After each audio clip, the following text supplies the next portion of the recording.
Yo, what's up, everybody? It is Thursday, April 6th, and it was a quiet day in the market today. But there's something I want to talk about it, and now it's been all over the news. It's been all over the news that even Tucker Carlson is talking about it. And I just find it to be kind of comical and kind of funny because, again, it's based on a total lack of understanding of, I think, just basic economics and basic reality. And that is, and by the way, this is something I talked about a long time ago, and it's a subject of de-dollarization, how the world wants to get rid of its dollars because the United States is weaponizing the dollar, and that's true.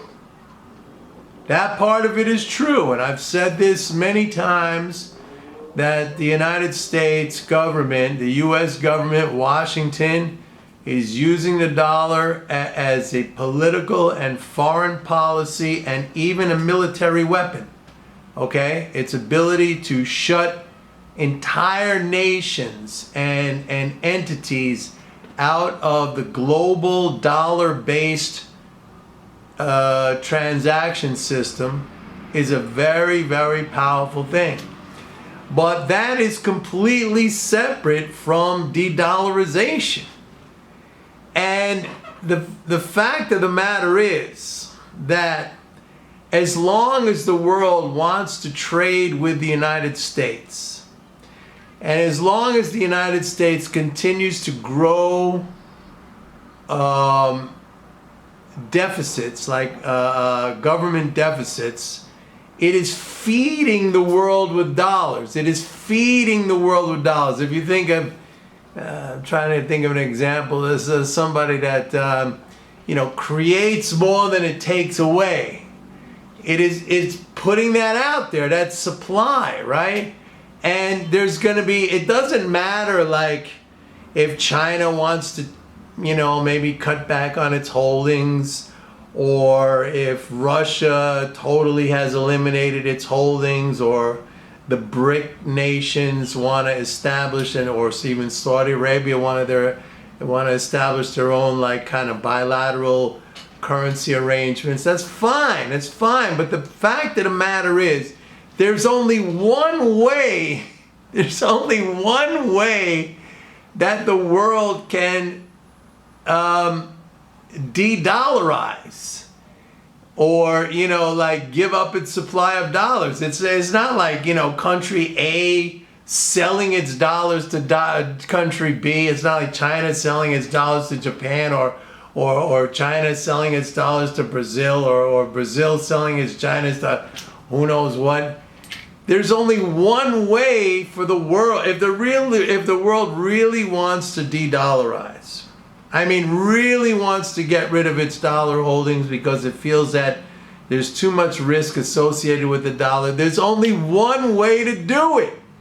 And it's not like selling your dollars to some other country. The dollars are still out there. The only way to do it is to exchange those dollars for goods and services created in the United States, which would make the United States a net exporter. And although we've seen some improvement in the trade deficit, we are a long, 86 billion a month. We're a long, or what was it, 86 billion a quarter or something, like big number. We are a long, long way from seeing that go positive. There were some times historically in the past that it has been positive, little tiny bit. But for the most part, the United States, because it's the biggest economy in the world, it may not be that for very much longer, because the economic growth rate in China is much faster than the economic, even with China, with the slowdown with COVID and everything, the growth rate in China is much faster than that of the growth rate in the United States. And some have estimated that by the end of this decade, China will be, maybe even before the end of this decade, China will be the largest economy on earth. And then it might become, the biggest importer or the biggest exporter of its currency. We don't know. But right now, all this talk about weaponization, I was there. I was number one talking about this, the weaponization of the dollar and how, as a foreign policy tool, as a military tool, as a coercive type of thing, it's just going to backfire. I always said that one day if the dollar loses its global reserves status, it's not going to be because, we're printing money. No, it's going to be because we're going to enact policies that make it hard or difficult or impossible for countries or entities to transact in dollars. We're going to shut them out of the system. And that's exactly what we've been doing. We've been doing it as a foreign policy tool.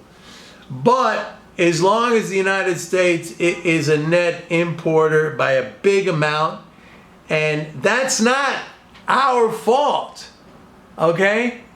Countries have, on purpose, embraced the model of exporting to the United States to grow their economies. We call them dollar zombies. They want the dollar. So it doesn't matter if China sells it to somebody else and somebody else sells it to us. They're still out there. There's only one way. Folks, you got to listen to me.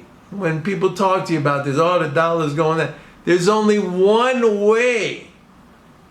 And that would be for the rest of the world to exchange their dollars for goods and services produced in the United States. And think what that would mean.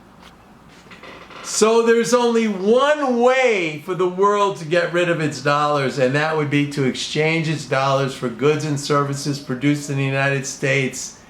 And that would make the United States a net exporter. And what do you think that would do for the dollar?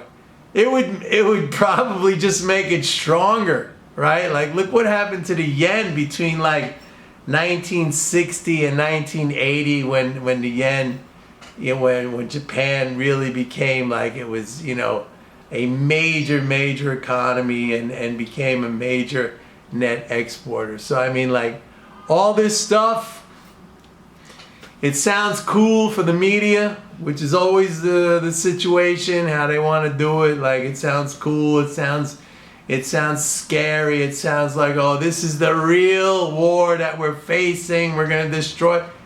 We're not going to destroy the dollar. We're not. As much as we're trying, this is the crazy thing about it, as much as we're trying to destroy the dollar, we just can't, because there's so many dollar zombie countries out there that's all they want.